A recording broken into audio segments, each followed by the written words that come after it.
to take us over all that has happened on this visit of the Prime Minister of Singapore.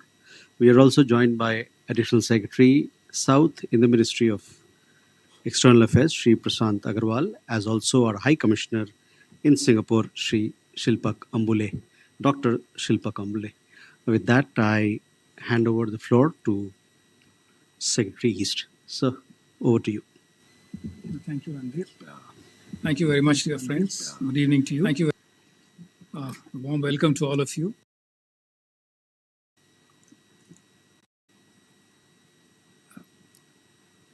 This is the first visit of Prime Minister Wong to India in his current position as Prime Minister. It earlier come when he was Deputy Prime Minister. The visit, as you know, commenced on 2nd of September and will go on till tonight when he will be returning to Singapore. Singapore is an important partner for us. The two countries share a long-standing friendship and a strong multifaceted bilateral partnership marked by mutual understanding.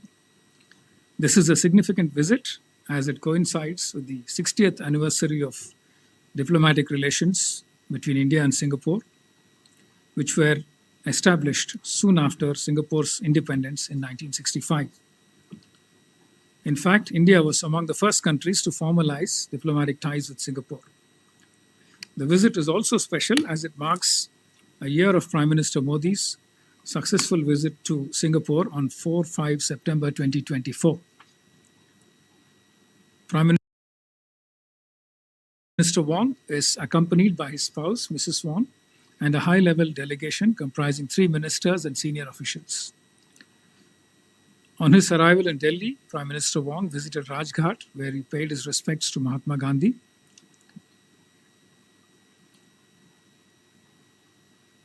Our Prime Minister held wide-ranging and productive talks with Prime Minister Wong in both restricted and full delegation formats. PM hosted lunch in honor of the Prime Minister of Singapore. Prime Minister Wong will call on Rashtrapati Ji later today. The External Affairs Minister, Dr. S. Jaishankar, called on Prime Minister Wong earlier today. You would recall that during PM's visit to Singapore last year, both sides had agreed to elevate our relationship to a comprehensive strategic partnership. Today, the two leaders adopted a roadmap for our comprehensive strategic partnership. The roadmap truly reflects the range and depth of our bilateral cooperation and provides direction and momentum to it. This roadmap will facilitate bilateral engagements across 8 priority areas, including economic cooperation, skills development, digitalization, sustainability, connectivity, healthcare and medicine, defense and security cooperation, and people-to-people and cultural exchanges. 5 agreements or MOUs have been concluded in important fields and were exchanged a short while ago. These include cooperation on a green and digital shipping corridor, promoting collaboration in the space sector, cooperation in training and R&D in the field of civil aviation, cooperation on digital asset innovation, and establishment of a national center of excellence for skilling and advanced manufacturing in Chennai. Separately, underscoring the importance of enhancing regional connectivity and port infrastructure to facilitate trade and economic growth, the two Prime Ministers jointly virtually inaugurated the Phase 2 development of the Bharat Mumbai Container Terminal (PMCT) at Jawaharlal Nehru Port, JNP, Maharashtra. This project, developed on a design, build, finance, operate and transfer (DBFOT) basis, is operated by PSA International of Singapore. It is noteworthy that completion of this phase has doubled PSA's terminal capacity to 4.8 million TEUs annually, establishing it as India's largest single container terminal and thus makes JNP the largest container port in the country. Both Prime Ministers noted that there has been an uptick in bilateral relations since the last visit of Prime Minister Modi to Singapore. We hosted the President of Singapore, His Excellency Tharman Shanmugaratnam, for a state visit in January this year, as you would recall. Several union ministers and chief ministers from various states of India have also visited Singapore in recent months and years. We also hosted several Singaporean ministers, the latest being for the one of a kind bilateral mechanism of the India Singapore Ministerial Roundtable. The third round of ISMR, the Ministerial Roundtable, was held just about 20 days ago, when 10 ministers from both sides held detailed discussions on the 6 pillars identified. These exchanges reflect the importance attached by the two sides to our bilateral cooperation. The two prime ministers appreciated the sustained expansion in bilateral trade, which has grown from about $6.7 billion in 2004-5 to nearly $35 billion in 2024-25. They agreed that the two sides should work on the next review of the India-Singapore SICA and the ASEAN-India Trade and Goods Agreement, ITIGA. The Prime Ministers also appreciated the growing investment flows between India and Singapore and noted the potential to increase these further. As you would recall, in financial year 2024-25, Singapore was the largest source of FDI into India, and it is also the largest for cumulative FDI into India, amounting to nearly $170 billion. Many Indian companies have also established their footprint in Singapore as a gateway to Southeast Asia and beyond. India-Singapore relations are not only robust but are also future-oriented, our cooperation expanding to new and emerging areas. The two prime ministers expressed satisfaction on progress made in new areas such as semiconductors, green economy, including green shipping, skill development, digitalization, space, next generation industrial parks, etc. We had exchanged an MOU on semiconductor ecosystem partnership during the visit of Prime Minister Modi to Singapore last year. Under this MOU, we have set up a bilateral semiconductor policy dialogue, and both sides are working on investments, business-to-business connect, skilling, and R&D to promote the semiconductor ecosystem in India, thus making it a very promising area of cooperation in the coming years. Singapore has also been an important partner for us in the field of education, capacity building, and skill development. We appreciate Singapore's support for the National Center of Excellence in Skilling project. Singapore will be our partner for the National Center of Excellence in Skilling in the area of advanced manufacturing to be set up at the National Skill Training Institute in Chennai. Singaporean companies have also invested in green hydrogen and green ammonia space in India. The MOU concluded on green and digital shipping corridor will facilitate collaboration on zero or near zero greenhouse gas emission fuel supply chains, and our maritime industries stand to benefit from this agreement. Under the digitization pillar, we have the UPI Pay Now Connect, established in 2023, and has emerged as an important collaboration project in fintech. Both sides are now expanding its scope and reach. We also exchanged the MOU on digital asset innovation today, which will help foster cooperation between RBI on our side and the Monetary Authority of Singapore, MAS, in the digital space, including central bank digital currencies, CBDCs. We also have ongoing cooperation in the area of space. ISRO has launched 18 Singaporean satellites in the past, and with the MOU exchange today, we will be working for further collaboration in the areas of space technology and space startups. Defense cooperation was also acknowledged as an important area of bilateral partnership. It was agreed to further the momentum of exchanges and training cooperation, as well as engagement between the two sides, including all the three services. There was also agreement to explore cooperation in the defense technology space. Finally, India and Singapore have very strong people-to-people bonds. The thriving Indian community in Singapore is a living bridge and makes valuable contributions. It was agreed to further strengthen our cultural and people-to-people ties. The two prime ministers also discussed India's relations with ASEAN, and Singapore has always been an important partner in India's Act East policy. So this is basically what I had for my opening remarks. We are happy to take any questions. Thank you very much. Okay, the floor is open now. So, questions? We go here first with Keshav.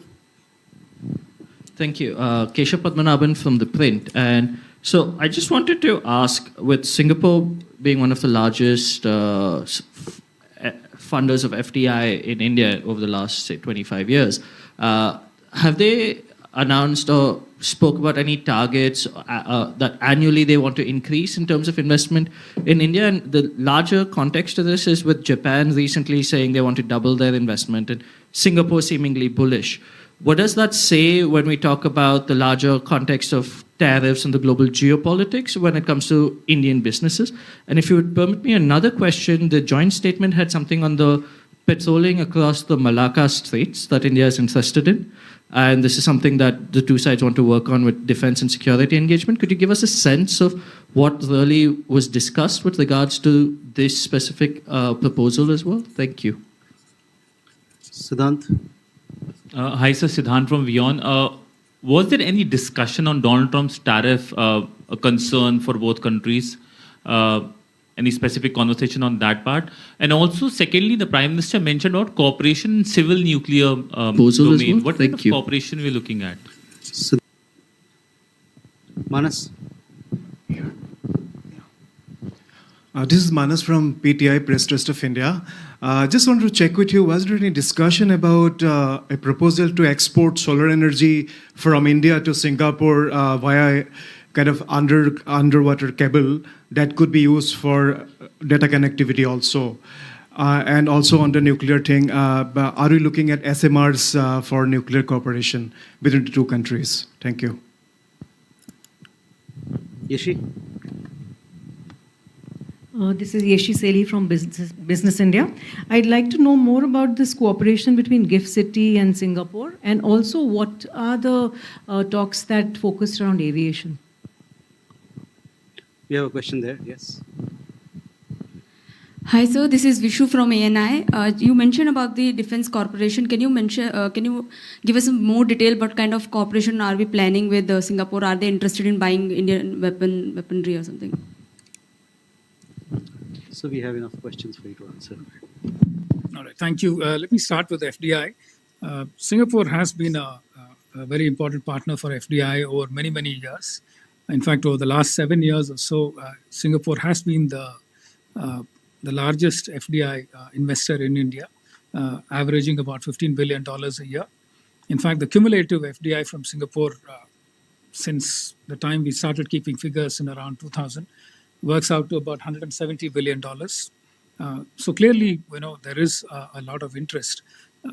But given that the growth story of India is intact, the fact that there are multiple opportunities coming up, the fact that there are uncertainties globally, Singapore continues to see India as a place where significant growth is possible and their returns will continue to be good.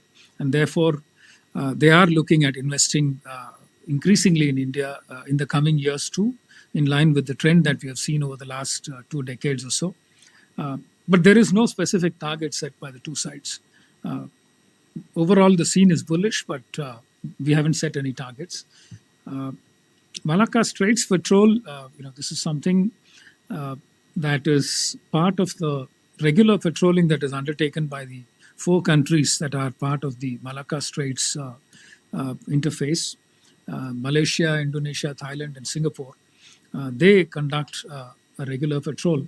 And we have been asking, given that the Andaman Sea is next to the Malacca Straits, we have been asking to participate in that. There are ongoing discussions. We still don't have any conclusion on that. The expectation is that there will be some kind of coordination to ensure that there is synergy among the current members of the Malacca Straits Patrol and India as a contiguous state which is next to the Malacca Straits. On Trump tariffs, there was no discussion except for the broad global uncertainty and the need for all of us to try and diversify our trade relationships, our investment relationships, and to explore as many preferential trade agreements or free trade agreements as possible, to try and diversify our supply chains and make them more resilient. So broadly, that was the kind of discussions that were held on this issue. Civil nuclear cooperation. Yes, there is broad agreement that this is a potential area of cooperation, including new and emerging technologies such as SMR, small modular reactors. It's still very early. There was only a preliminary discussion.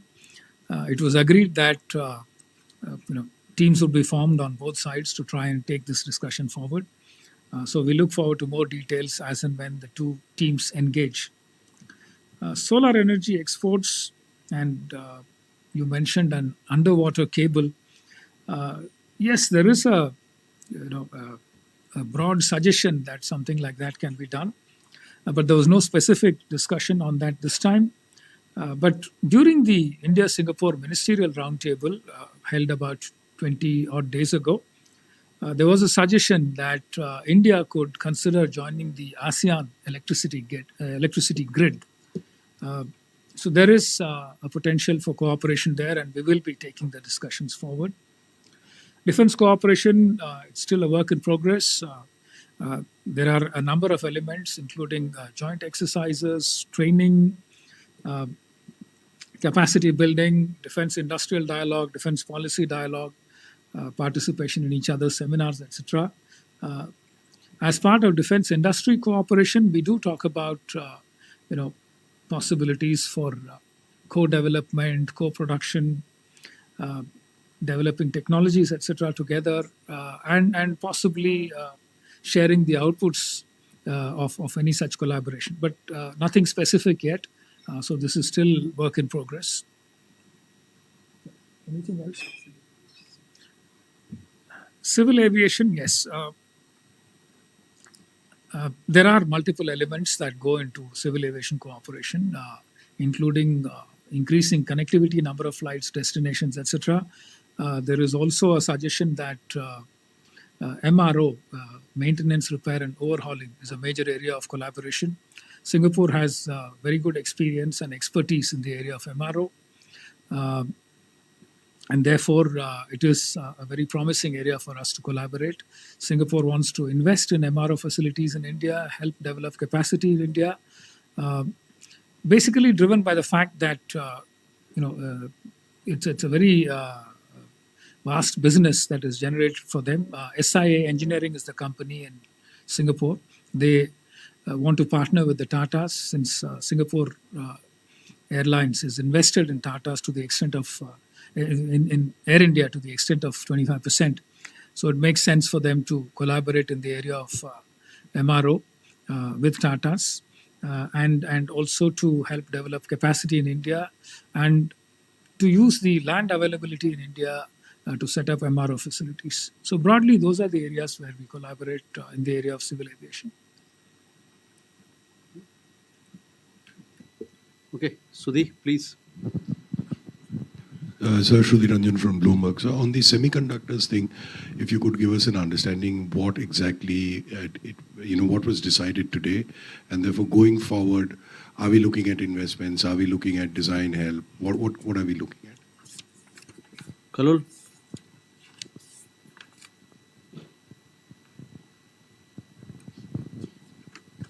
Kalol Bhattacharjee from the Hindu, sir.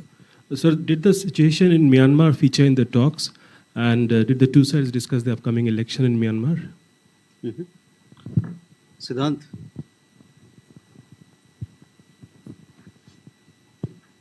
Hi, sir. I'm Siddhant from CNN News 18. Sir, joint statement mentions the third review of CECA and substantial review of ASEAN-India Trade in Goods Agreement. Sir, if you can elaborate a little bit on what is Singapore's point of view as far as the review of these two existing agreements is concerned. Thank you. Neeraj? Sir नमस्कार, मैं नीरज सुबह प्रभा साक्षी से। Sir मेरा प्रश्न ये है कि जो आज का जो जॉइंट स्टेटमेंट है उसमें कहा गया है कि मंत्री स्तरीय गोलमेज बैठकें होंगी, तो इसका आयोजन कब से होगा? और मलक्का वाले प्रश्न का हालांकि आपने उत्तर दे दिया है, लेकिन अगर आप उसको हिंदी में दोहरा सकें। कोशिश करेंगे। Okay. You have a question? Manas? Manas again from PTI. Just gone through the joint statement actually, and it says that both the countries will cooperate in development of unmanned vessels under the broader framework of defense cooperation. So, what kind of platform it would be? Unmanned vessels, kind of underwater, or something related to that? Neeraj आपका सवाल है बोलिए sir Neeraj हूँ news 18 India से। Joint statement में food security को लेकर cooperation बढ़ाने की बात की गई है, उसके मायने क्या है, क्योंकि तीसरे देश का भी जिक्र किया गया उसमें।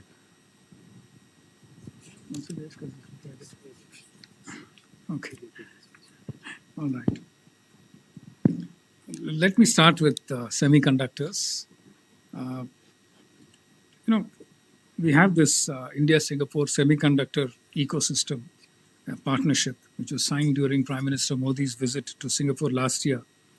It provides a framework for cooperation on developing semiconductor supply chains.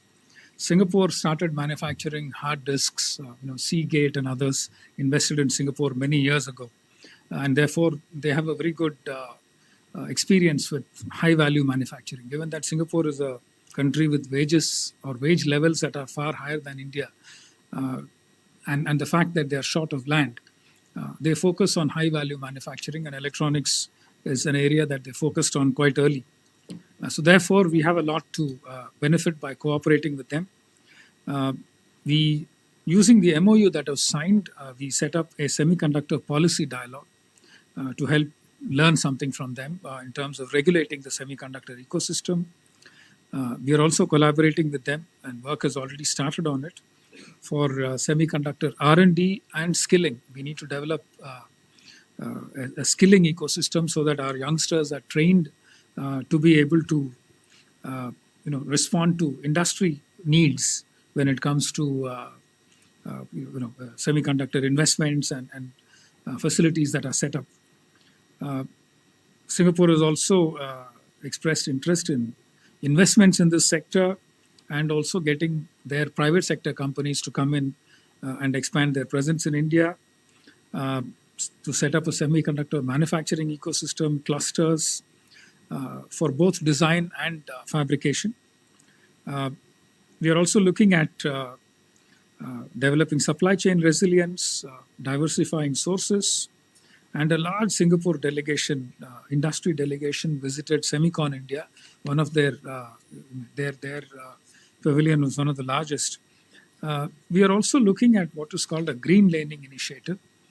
Green laning initiative. I mean, it's a new name. It's a new idea. The aim is to try and optimize the supply chains on the two sides. There is a pilot that they will carry out to study how exactly the supply chains are distributed between India and Singapore and how to optimize them in a way that risks are minimized, efficiencies are maximized, including logistical efficiencies. So all these are areas that we are working in the area of semiconductors. On Myanmar, there was no discussion. It was not a subject that was raised by either side. SICA ITGA review, as I said, Singapore is an important partner for us when it comes to working with our ASEAN partners, the rest of the ASEAN partners. They are one of our strongest partners when it comes to trade and investment, as I mentioned earlier. We've had a SICA with Singapore, which came into force sometime in 2005-06. And of course, ITGA review, we've heard so much about it in the last couple of months. Singapore has agreed to advance our or help explain our position to the rest of the ASEAN partners in terms of the need to arrive at a reviewed arrangement that can result in a win-win situation for both sides.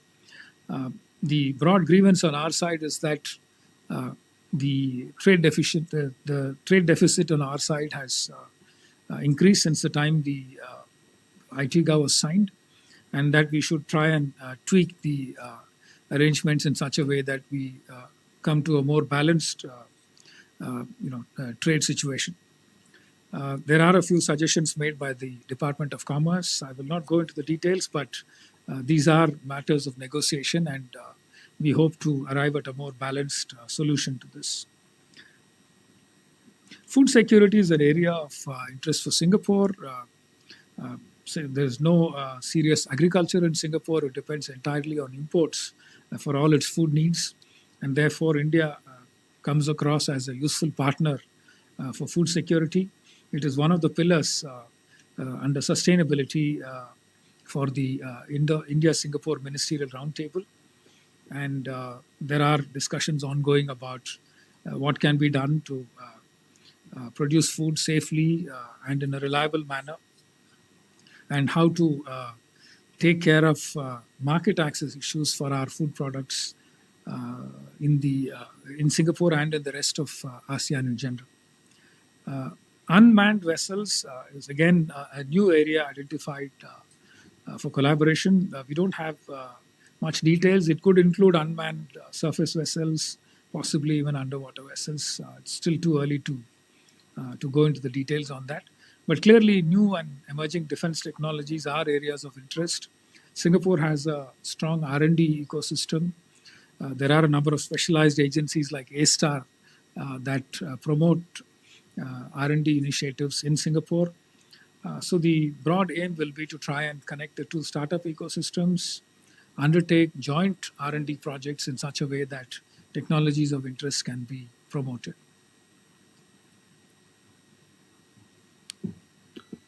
With that, ladies and gentlemen, we come to the close of this press briefing. Thank you very much for your presence and for your participation.